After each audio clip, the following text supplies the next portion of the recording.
Kambojadan qaytırılgan Uyg'urlarning urug' tuqqanlaridan bo'lgan va navbatda Turkiyada yashayotgan Ayshamgul xonim o'tgan yil radiomizga yo'llagan inkosida Kambojadan shu qitimda qaytırılganlardan 2 nafarining turmada jon uzganligi, bulardan birining Mehmet Ali Ro'zi ekanligini ma'lum qilgan. Biz bu uchurning to'g'ri xatoligini oydinlashtirish uchun Mehmet Ali Ro'zi jazo o'tayotgan Qashqa viloyatlik turma, ya'ni Yakan turmasiga telefon qildik. Shu Mehmet Ali Ro'zi degan bolaning o'limi haqida nimalarni bilsiz siz? Bu avval uqmaytdim men. Burunliq apres qilinganligi, belki bir töme borligi, shu tömeni ilib uchun bu salomatligi nacharlashib, bu o'lib ketganlik haqida gap bormi? Shu gaplar to'g'rimi? Bola tafsili avvalda uqmaydilar. Bir nim qilib uni bizga tafsili uqtilgan. Ammo xabarni keskin holda rad qilinmadi.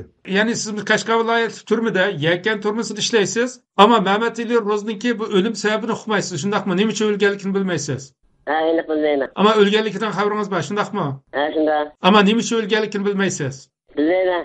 Xabar arxivlarimizda ma'lum bo'lishicha, Mehmet Ali Ro'zi Yansa Naysning Setiliyasida tug'ilgan va G'ulja shahrida cho'ng bo'lgan bo'lib, u G'ulja, Urumchi va Xitoyning bir qism shaharlarida oshpaz navoiylik bilan shug'ullanib, tirikchilik qilib kelgan. 2009-yilning beshida Guangzhouda navoiylik qilayotgan mezgilda qatnash voqeasiga yo'liqib, belikiga 3 parcha to'mir selingan. Doktorning diagnozida to'mir parchasining 10 oy ichida ilib etilishi kerakligi, undaq bo'lmaganda hayoti xatar yetirganligi qayd qilingan. Belikili to'mir holatda Kambojaga safar qilgan Mehmet Ali Ro'zi Xitoy qaytarilgandan keyin Yakan turmasidagi mezgilda Belikili 3 parcha to'mirning ilib etilish vaqti kelganligini turma doiralariga 3 qitim ma'lum qilgan va davolanishni talab qilgan.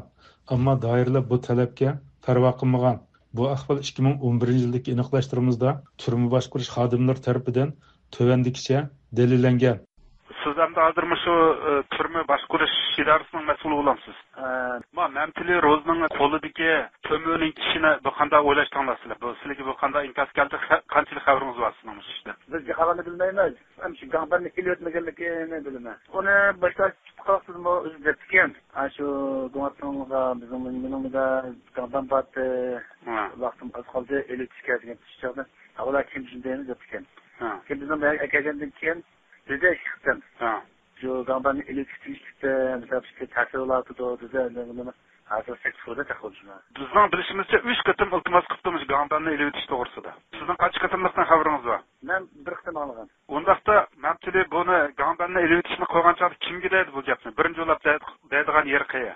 Ba'ziligi jibal kadrligimi deb ekan. Ba'zida bizga ichiga otib bizga degan yeri bor.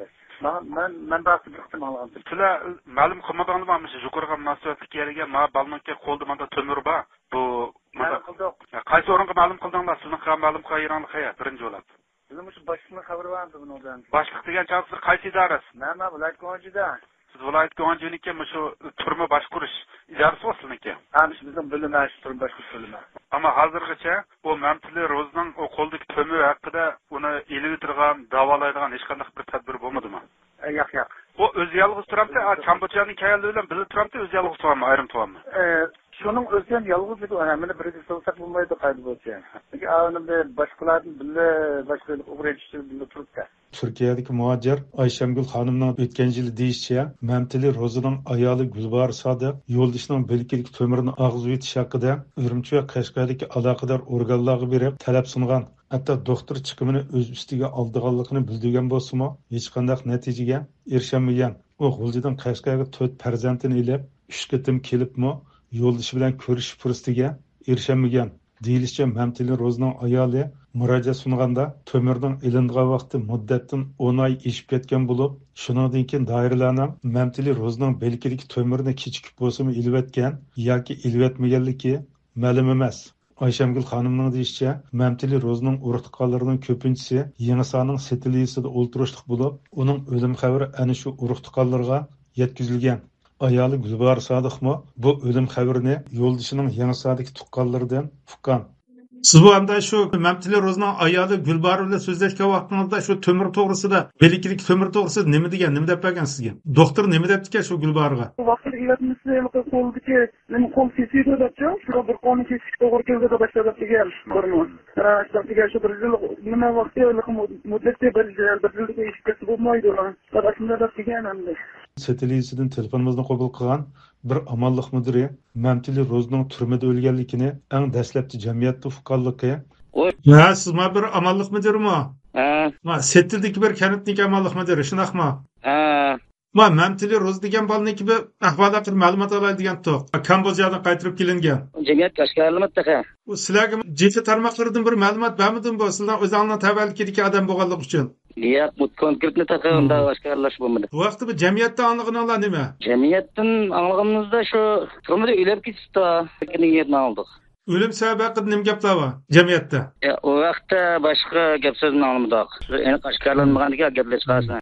Arkadan uning urug' tuqqanlari bilan suhbatlash jarayonida xabar topganligini oshkorildi.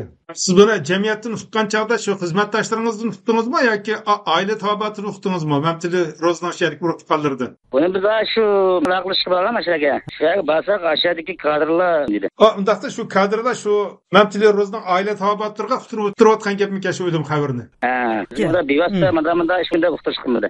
Bu amallik müdiri Mamtili Rozni yurak kesili bilan o'ldi deb anglagan. Yurak kesiliga niyatni oldik. Bu biliklik bo'sh to'mi ham biroz kechikib ilingan gapmi-ki yoki faqat ilinmagan gapmi-ki? Undami uqtirish bo'lmadi tafsila. Uni olmadik. Ammo bu yurak kesilining bilakdagi ilib etilmagan yoki kechikib ilingan 3 parcha to'mir bilan aloqasi boyliqligi haqida ma'lumoti bo'lmagan. Elak beliklik va to'mirning ilib etilmaganligi shu sababmi belak sezganligi anda bu yurak ta'sir qilganligi haqida bir gaplar bor. Unda mishna gapni bo'lsa aldingmi? Bizmi sirtdan oldik qashunda. Unda bo'ptikan deb gap so'zli bo'ldi. Bu müdirning bayonlaridan dalillanishicha Mamtili Rozi yakan turmusida 2014 yilning may oyida 37 yoshida jon uzgan.